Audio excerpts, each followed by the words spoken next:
श्री हनुमान अंक में माता का दूत।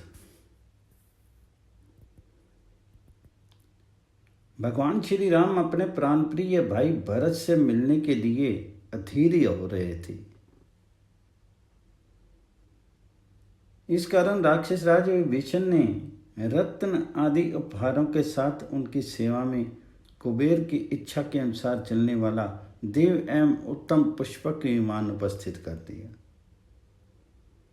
उक्त सूर्य तुल्य तेजस्वी विमान पर श्री रघुनाथ जी की आज्ञा से विभीषण, हनुमान एवं समस्त वानर भालुओं के साथ सुग्रीव और युवराज अंगद भी चढ़ गए। फिर भगवान श्री राम की प्रेरणा से वह पुष्पक विमान आकाश मार्ग से तीव्र गति से उड़ चला। भगवान श्री राम अपनी प्राण प्रिया को त्रिकूट पर्वत पर बसी विशाल लंका, मेघनाथ, कुंभकर्ण एवं रावण आदि के वध स्थल, सेतुबंध, शिव स्थापना आदि को दिखाते तथा अपनी लीला का विवरण सुनाते जा रहे थे कि वह अद्भुत विमान किष्किंधा के ऊपर जा पहुंचा। श्री रघुनाथ जी ने उसे वहां उतरने की आज्ञा दी। विमान के किष्किंधा में उतरते ही वानर राज सुग्रीव की आज्ञा से उनकी तारा आदि सुंदरी स्त्रियां वैदेही के समीप पहुंच गई। माता सीता की इच्छा के अनुसार सुग्रीव की रानियां भी प्रभु की राज्याभिषेक का उत्सव देखने लगी।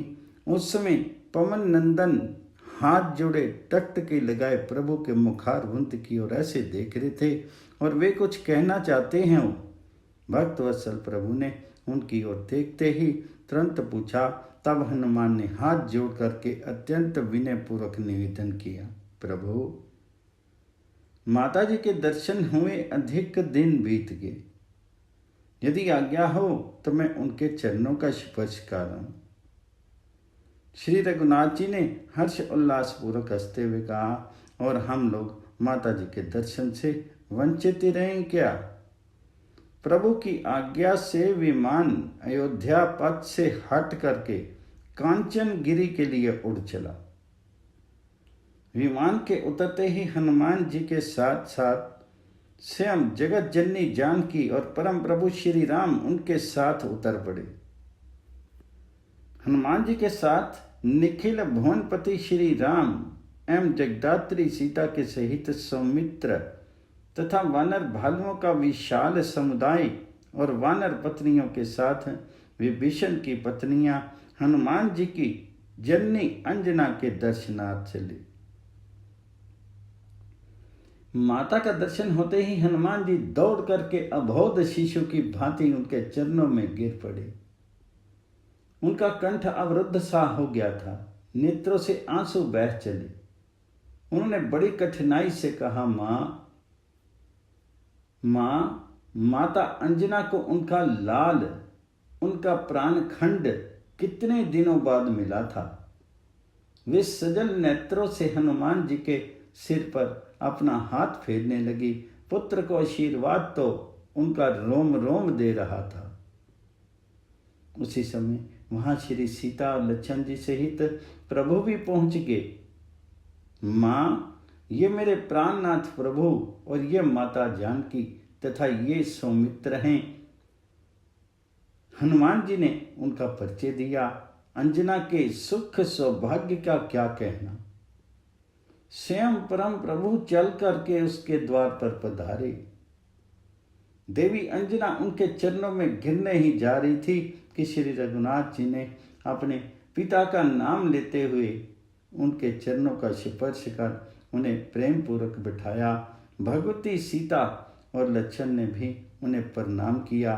तदंतर सुग्रीव, युवराज अंगद, राक्षस राज विभीषण, असंख्य वानर, भालू, सुग्रीव एवं विभीषण की पत्नियां सब ने एक साथ पृथ्वी पर मस्तक रख करके हनुमान जी की माता अंजना को अत्यंत भक्ति पूर्वक प्रणाम किया। माता अंजना अपने भाग्य पर गर्व कर रही थी। निखिल सृष्टि के स्वामी एवं उद्भव स्थिति संहारकारिणी जगदम्बा को मेरा लाल हनुमान मेरे द्वार पर ले आया। उन्होंने मुझे सम्मान दिया। ये सौभाग्य देवताओं एवं तपस्वी महिषियों को भी कहाँ प्राप्त होता है। उन्होंने बड़े ही प्यार से प्रभु को, उनके मुखार विंद को, उनके कर कमलों को एवं अरुण कमल तुल्य लाल लाल चरणों को सहलाया। माता जानकी को हृदय से लगाया और सब की ओर देखती हुई माता अंजना ने कहा, मैं जननी हूँ, मैं ही यथार्थ पुत्रवती हूँ। मेरे पुत्र हनुमान ने भगवान जी के चरणों में अपना सर्वस्व समर्पित कर दिया है और उसी के कारण जगत आधार स्वामी ने स्वयं मेरे यहाँ पधार करके मुझे अपना दुर्लभतम दर्शन प्रदान करने की कृपा की है। उन्होंने भी मुझे माँ कहा है। अब मैं केवल अपने हनुमान की तो नहीं, इन प्रभु श्री राम की, बेटी सीता की, लक्ष्मण लाल की और इन असंख्य परम पराक्रमी तेजस्वी वानर भालुओं की माता हूं।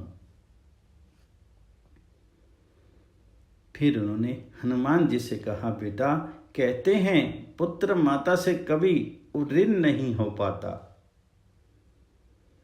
किंतु तो मुझसे ऋण हो गया। तूने अपना जीवन और जन्म तो सफल कर ही लिया।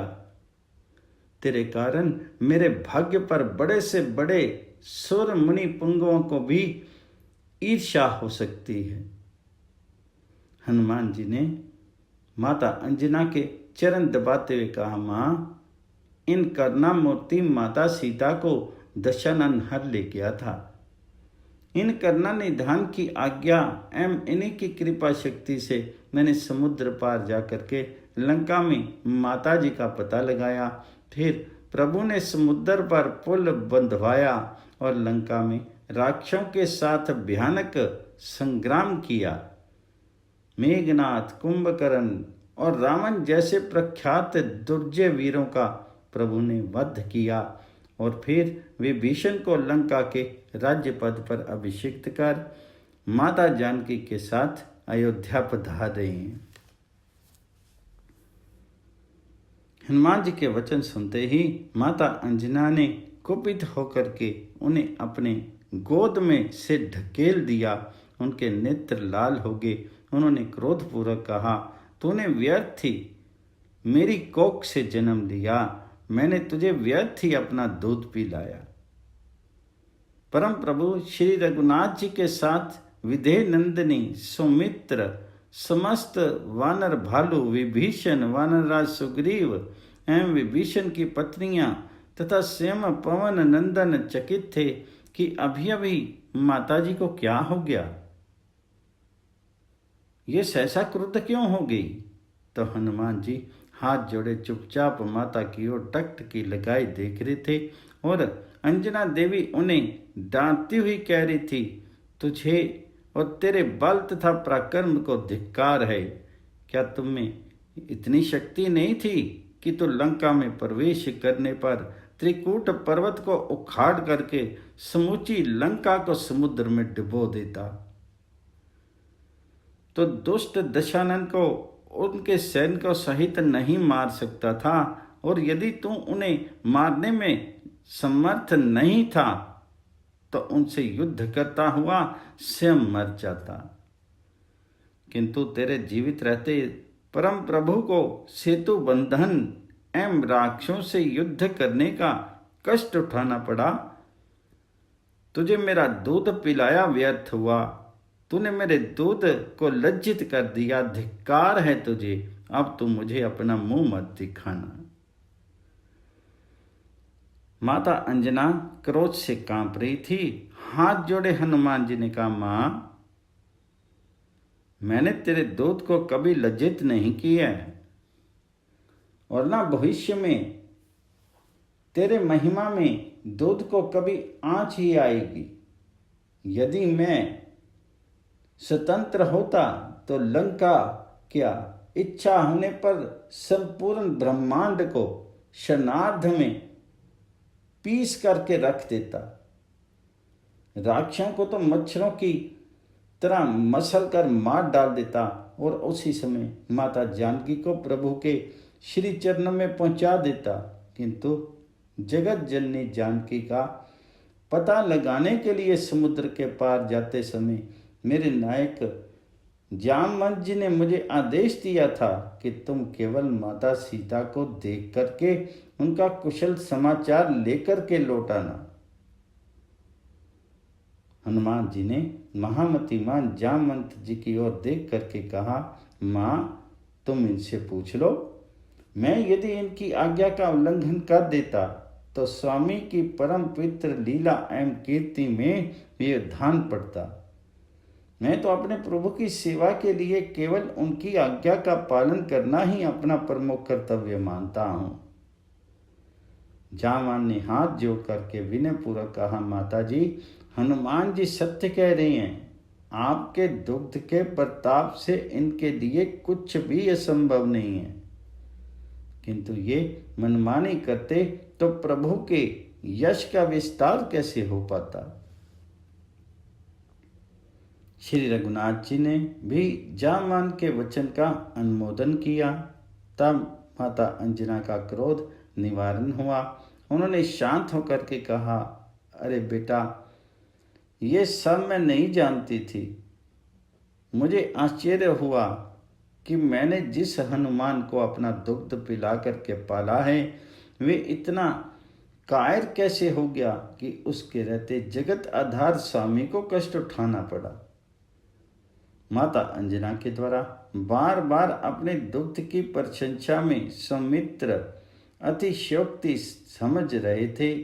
माता अंजना ने उनके मुखारविंद को देख करके अनुमान कर लिया कि लखनलाल को मेरी बातों पर संदेह हो रहा है। उन्होंने कहा, लखनलाल आप समझ रहे हैं कि ये बुढ़िया बार बार अपने दुग्ध का क्या गुणगान कर रही है, पर मेरा दूध असाधारण है, आप स्वयं देख लीजिए।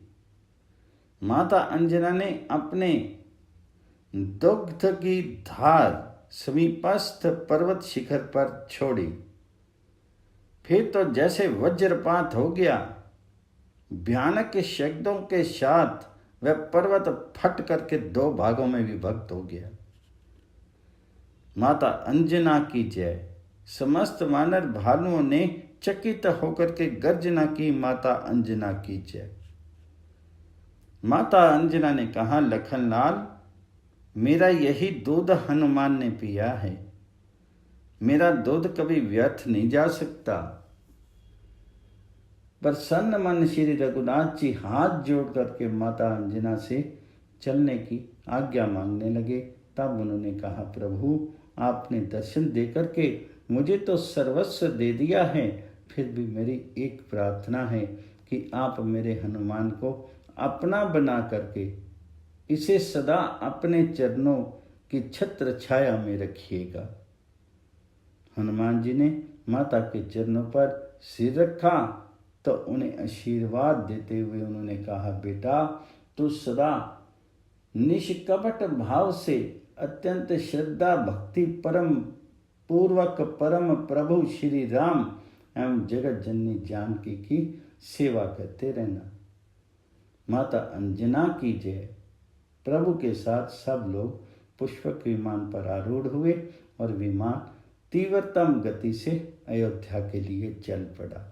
पवन पुत्र हनुमान जी की जय। अंजनानंदन प्रभु श्री हनुमान जी की जय।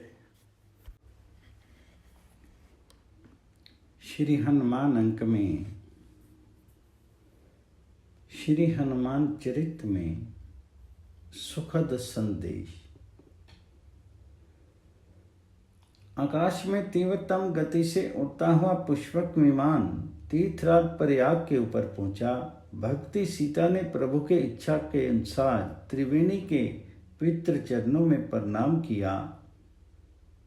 वहां से अयोध्या के दर्शन कर तो श्री रघुनंदन भाव विभोर हो गए।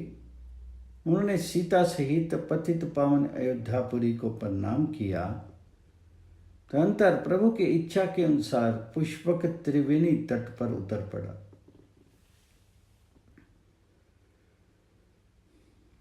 वहां प्रभु ने जनक, तुलारी, सीता और लक्ष्मण तथा समस्त वानर भालुओं के साथ अत्यंत प्रसन्न होकर के स्नान किया और ब्राह्मणों को पुष्कल दान देकर के उन्हें संतुष्ट कर दिया। तदनंतर भक्तवत्सल प्रभु ने पवन नंदन को बुला करके कहा, कपि श्रेष्ठ, तुम शीघ्र ही अयोध्या जाकर के वहां का कुशल समाचार ले आओ। श्रृंगवेरपुर में जाकर के वनवासी निषाद राज गोह से भी मिल करके उसे मेरे सकुशल लौटने का संवाद सुना देना। वह मेरा मित्र है। वान से मेरे कुशल पूर्वक लौटने के समाचार उसे बड़ी प्रसन्नता होगी। उससे तुम्हें भाई भरत का भी समाचार मिल जाएगा। भाई भरत के पास जाकर के उनके आरोग्य आदि का समाचार पूछना और वे देही और लक्षण के सहित मेरे कुशल पूर्वक लौटने का समाचार उन्हें सुना देना। उनकी मुख मुद्रा और चेष्टा उनका भी ध्यान रखना। यदि किसी प्रकार उनके मन में राज्य सुख की तनिक भी कामना लक्षित हो तो वे निश्चिंतता पूर्वक भूमंडल का राज्य करें। ऐसी स्थिति में मैं कहीं अन्यत्र रह करके तपों में जीवन व्यतीत करूँगा। प्रत्येक रीति से मुझे भरत का ही सुख अभीष्ट है। उनसे मिलकर के तुम यथाशीघ्र लौट आओ।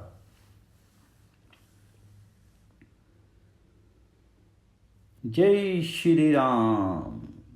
हनुमान जी ने प्रभु के चरणों में प्रणाम किया और ब्राह्मण का वेश धारण करके आकाश मार्ग से गरुड़ वेग से उड़ चले। श्रृंगेरपुर पहुँच करके हनुमान जी ने निषाद राजगुह से प्रभु का समाचार सुनाया तो उसके हर्ष की सीमा नहीं रही। वे हर्ष उल्लास पूर्वक श्री रघुनाथ जी के स्वागत की तैयारी में जुट गए और हनुमान जी अयोध्या के लिए चल पड़े। मार्ग में परशुराम तीर्थ, बालुकिनी नदी, वरुथी, गोमती और भयानक शालवन के दर्शन करते हुए पवन कुमार ने अयोध्या में 1 कोस की दूरी पर भरत जी के आश्रम को देखा।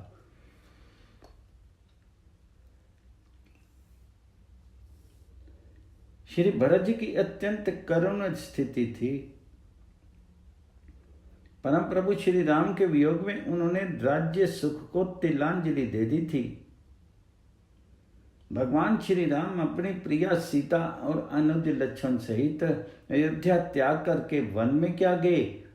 भरत का तन मन प्राण और सारा सुख उनके साथ चला गया। वनवासी श्री राम की भांति श्री राम चरण चंचरीक भरत जी अयोध्या में ही कठोर तपश्चरण कर रहे थे। वे अयोध्या से 1 कोस दूर नंदीग्राम में एक परंतशाला में निवास करते थे। वे शरीर में भस्म रमाते तथा वल्कल और कृष्ण मृग चरम धारण करते थे। उनकी जटाएं बढ़ गई थी। वे फल मूल का आहार करके प्रभु को चरण पादुकाओं की पूजा करते रहते और उन्हीं के सम्मुख बैठ करके पृथ्वी का शासन करते। उनके पास मंत्री, पुरोहित और सेनापति भी योग युक्त होकर के रहते और गेरुए वस्त्र पहनते थे। भगवान श्री राम के अनन्य प्रेमी भरत जी का अधिकतर समय अपने प्रभु अग्रज के समृद्ध चिंतन में ही व्यतीत होता। श्री सीताराम के वियोग में वे प्रायः रोते रहते। कठोर तपपूर्ण जीवन व्यतीत करने से वियोगी भरत जी का शरीर अत्यंत दुर्बल हो गया। उन्होंने प्रभु के 14 वर्षों के अरण्यवास की अवधि को एक एक दिन गिन करके व्यतीत किया था। प्रभु के आने में अब केवल एक दिन और शेष रह गया था। इस कारण भरत जी अत्यधिक अधीर हो गए थे। उनका एक एक पल जैसे वर्ष तुल्य हो गया था। उन्होंने अयोध्या से श्रृंगवेरपुर तक ऐसे अश्व आरोहियों को नियत करवा दिया था जो गंगा तट तक प्रभु के पधारते ही तुरंत अवध में सूचना पहुंचा दे।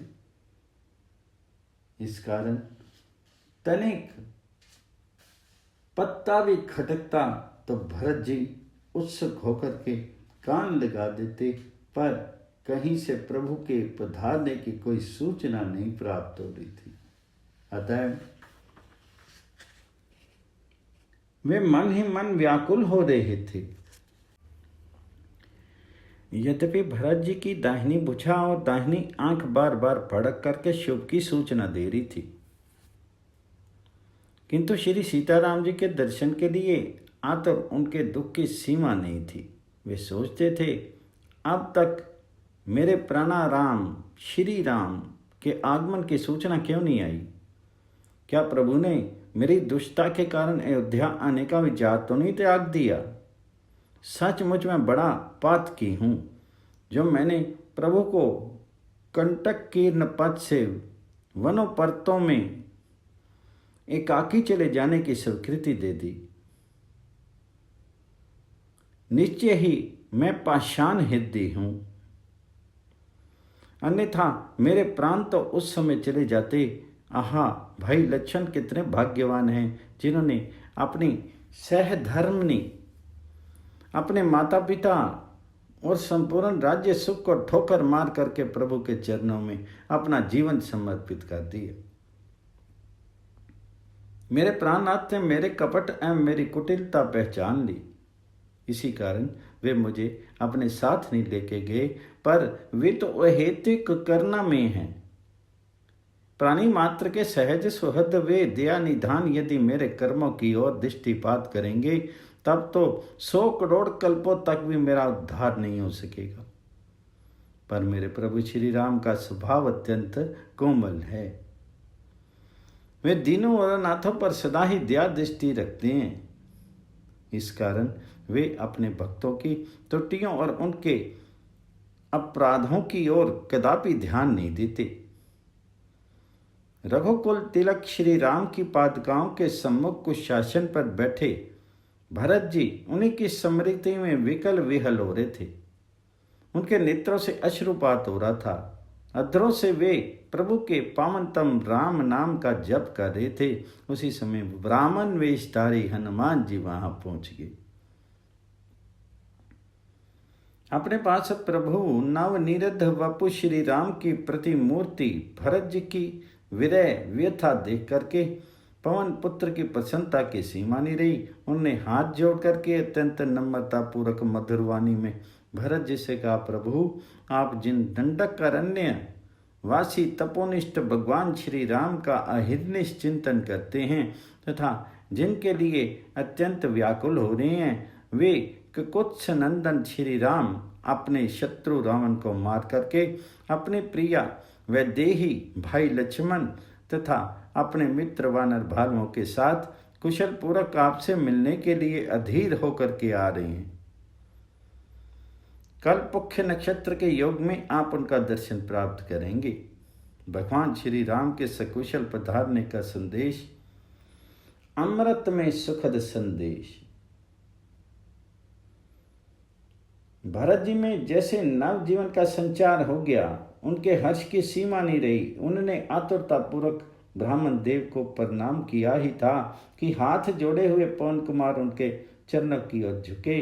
भरत जी उनसे अत्यंत प्रेम पूर्वक पूछा, मुझे अतिशय आनंद प्रदान करने वाला संदेश सुनाने वाले आप कौन हैं? आप कहाँ से पधारे हैं?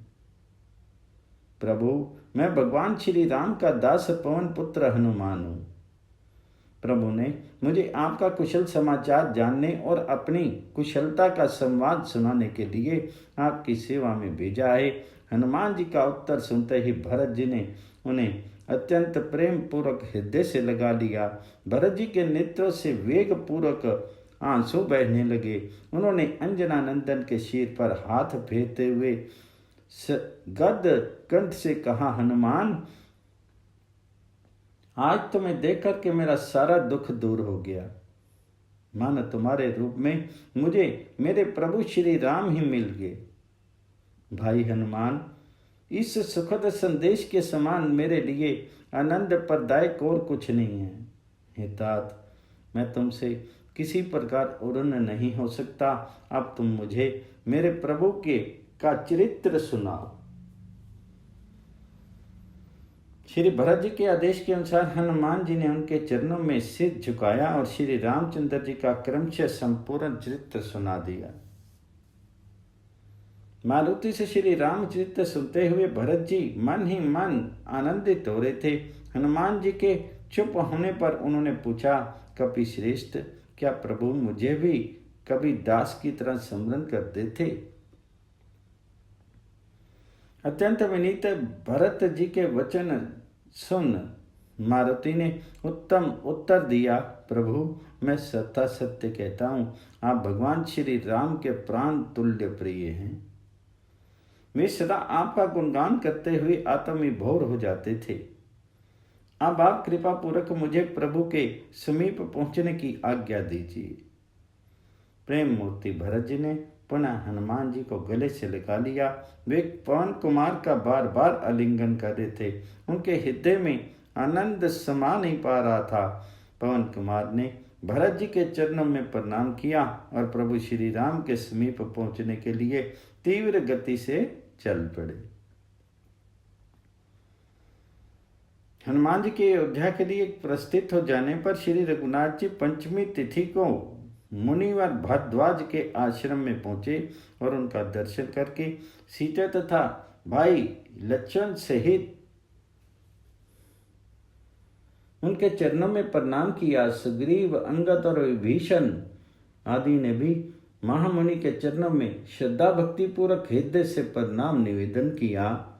महर्षि भरद्वाज ने श्री राम को शुभ आशीर्वाद देकर के अत्यंत प्रेम पूर्वक बिठाया।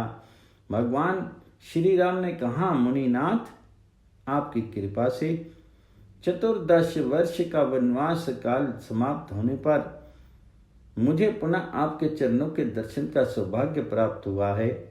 आपको यदि भाई भरत का कुछ कुशल समाचार प्राप्त हुआ हो तो कृपया बतलाइए।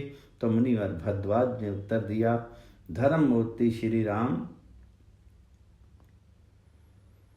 आपने पृथ्वी का भार उतारने का महान दायित्व पूर्ण कर लिया और शत्रु पर विजय प्राप्त करके सफल मनोरथ होकर के अपनी सती पत्नी, भाई लक्ष्मण एवं मित्रों सहित कुशलता पूर्वक लौट आए।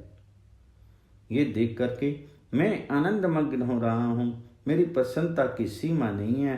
फिर अत्यंत गद्य कंठ से महर्षि ने कहा, श्री राम, आप समस्त लोकों से वंदित और संपूर्ण जगत के स्वामी हैं। आप साक्षात विष्णु भगवान हैं। जानकी जी लक्ष्मी हैं और ये लक्ष्मण जी शेषनाग हैं। आप सर्वंतर्यामी हैं। किंतु आपके पूछने पर मैं बता रहा हूं कि अयोध्या में सब कुशल है। आपके भाई भरत आपके स्मरण में रोते हुए किसी प्रकार एक एक क्षण व्यतीत कर रहे हैं। वे अत्यंत कृश हो गए हैं। आपके दर्शन की आशा में ही उनके प्राण टिके हुए हैं। कुशल्या आदि आपकी माताएं तथा सभी अयोध्यावासी उत्सुकता के साथ आपके लौटने की प्रतीक्षा कर रही हैं। महामुनि के मुख से भाई भरत की प्रीति एवं उनका दुख जान करके रघुकुल नंदन श्री राम व्याकुल हो गए। उनके नेत्रों से अश्रु प्रवाहित होने लगे। उन्होंने महामुनि के अनुरोध की रक्षा के लिए उनका आतिथ्य स्वीकार किया। तब तक हनुमान जी ने नंदीग्राम से लौट करके प्रभु के चरणों में प्रणाम किया। हनुमान जी के द्वारा अपने भाई भरत का समाचार सुनकर के भ्रातृवत्सल प्रभु श्री राम ने महामुनि के चरणों में प्रणाम किया और भाई भरत से मिलने के लिए आतुर होकर के पुष्पक विमान में जा बैठे। विमान वेग पूर्वक उड़ा। इधर हनुमान जी के लौटते ही भरत जी ने यह समाचार गुरु वशिष्ठ एवं माताओं को सुनाया तो उनके हर्ष की सीमा नहीं रही। राज सदन ही नहीं, पूरी अयोध्या में सीता और लक्ष्मण सहित श्री राम के आगमन के संवाद से प्रसन्नता की लहर दौड़ गई। बड़े छोटे सभी अत्यंत उत्साहपूर्वक अपने घरों, द्वारों एवं मार्गों को सजाने लगे। अनेक प्रकार के उज्जवल मोतियों और रत्नों की वंदनवारों एवं चित्र विचित्र पताकाओं से अवधपुरी सज उठी।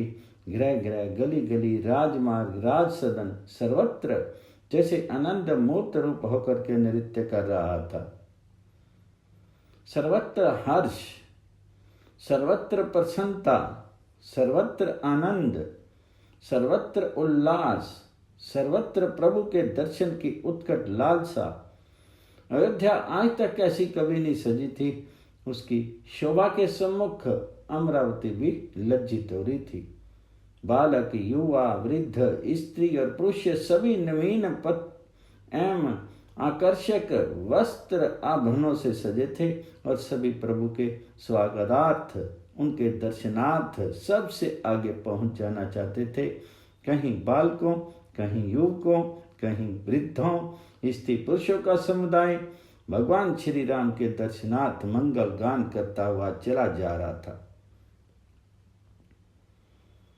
अयोध्या से प्रभु के स्वागतार्थ 1,00,000 घोड़े, 10 सहस्त्र हाथी और सुनहरी बागडोरों से विभूषित 10 सहस्त्र रथ आदि अनेक ऐश्वर्यमयी वस्तुओं के साथ लोग चले। प्रभु के दर्शन के लिए पालकी में माताएं, राज सदन की स्त्रियां और शत्रुघ्न के साथ भरत जी सिर पर प्रभु की पादुकाओं को रख करके पैदल ही चले। उस समय भरत जी के मन में हर्ष नहीं समा रहा था। रह रह करके उनके नेत्रों से प्रेम के आंसू छलक पड़ते थे। नगर के बाहर भरत जी के द्वारा शत्रुघ्न जी, महिषी वशिष्ठ, माताएं, राज महिलाएं और समस्त पुरवासी अत्यंत आतुरता से प्रभु के आगमन की प्रतीक्षाकारी रह गए थे कि उन्हें सहसा चंद्रमा के समान कांतिमान और सूर्य के समान तेजस्वी पुष्पक विमान दिखाई दिया। भगवान श्री राम की जय, जगत जननी जानकी की जय, लखन लाल की जय से संपूर्ण वायुमंडल गूंज उठा और उसी समय मन की गति से चलने वाला विमान धरती पर उतर गया। सीता, लक्ष्मण एवं अपने समस्त परिकरों के उतर जाने पर भगवान श्री राम ने पुष्पक को कुबेर के पास चला जाने की आज्ञा दी। भगवान श्री राम ने अपने सम्मुख वामदेव, वशिष्ठ आदि श्रेष्ठ मुनियों को देखा तो अपना धनुष बाण पृथ्वी पर रख दिया और लक्ष्मण से दौड़ करके गुरु के चरण कमलों में अत्यंत आदर पूर्वक प्रणाम किया। वशिष्ठ जी ने श्री राम और लक्ष्मण को उठा करके अपने हृदय से लगा लिया और उन्हें अनेक प्रकार के आशीर्वाद देने लगे। इसके बाद धर्ममूर्ति श्री राम ने समस्त ब्राह्मणों को आदर पूर्वक प्रणाम करके उनका आशीर्वाद प्राप्त किया। भरत, शत्रुघ्न और माताओं सहित समस्त पुरवासी प्रभु की ओर अपलक दृष्टि से देख रहे थे। भरत जी ने अत्यंत प्रेम पूर्वक प्रभु श्री राम की पादुकाएं सिर से उतार करके उनके सम्मुख रखी और उनके चरण कमलों को पकड़ लिया। प्रीति परवश श्री रघुनाथ जी भी बड़ी विचित्र स्थिति थी। भरत जी के प्रेम से उनके नेत्र सजल हो गए थे। श्री भगवान उन्हें बार बार उठाने का प्रयत्न कर रहे थे, किंतु भरत जी प्रभु के जन्म जरा मृत्यु विरामदायी दुर्लभतम चरण कमलों से उठाने का पर भी उठ नहीं रहे थे। भक्तवत्सल प्रभु श्री राम ने उन्हें बरबस उठा करके हृदय से लगा लिया। नाम नीरद वपु श्री राम एवं नव घन श्याम भरत जी दोनों जटाजुधारी, दोनों तपस्वी, दोनों एक दूसरे के प्राण अधिक प्रिय। दीर्घ काल के बाद दोनों प्राण प्रिय भाइयों का मिलन। श्री राम भरत से उनका कुशल संवाद पूछ रहे थे, पर प्रेमानंद में निमग्न होने के कारण भरत जी का कंठ अवरुद्ध हो गया है। वे बोल नहीं पाते, उनकी स्थिति वे ही जानते हैं। बड़ी कठिनाई से भरत जी ने उत्तर दिया, प्रभु आपने मेरी रक्षा कर ली, आपका दर्शन प्राप्त हो गया, बस इससे सब आनंद मंगल है। भरत जी ने प्रसन्न होकर के शत्रुघ्न को हृदय से लगाया और भरत जी ने भाई लक्ष्मण को अपने वक्ष से सता लिया। एक और वानर राज सुग्रीव और उनकी पत्नियां युवराज अंगद, लंकेश, विभीषण और उनकी पत्नियां जामवान, मैंद, त्विद, नल और नील आदि वानर भालुओं का अपरिसीम समुदाय। दूसरी ओर कुल गुरु वशिष्ठ, माता कौशल्या, सुमित्रा और कैकेयी तथा अन्य राज महिलाएं और उनके मध्य भगवान श्री राम और भरत, श्री राम और शत्रुघ्न, लक्ष्मण और भरत तथा सुमित्रा के पुत्र द्वय लक्ष्मण और शत्रुघ्न का परस्पर मिलन। उन चारों भाइयों का अद्वैत प्रेम और उनको पाप नाशक अलौकिक सौंदर्य राशि उनके समीप हाथ जोड़े चकित एवं पुलकित अंजनानंदन। निश्चय ही वे अत्यंत भाग्यवान हैं जो अपने अंतर हृदय में ये मंगल मूल निधान परम सुखद सुंदरतम ध्यान धारण कर सके। पवन पुत्र हनुमान जी की जय।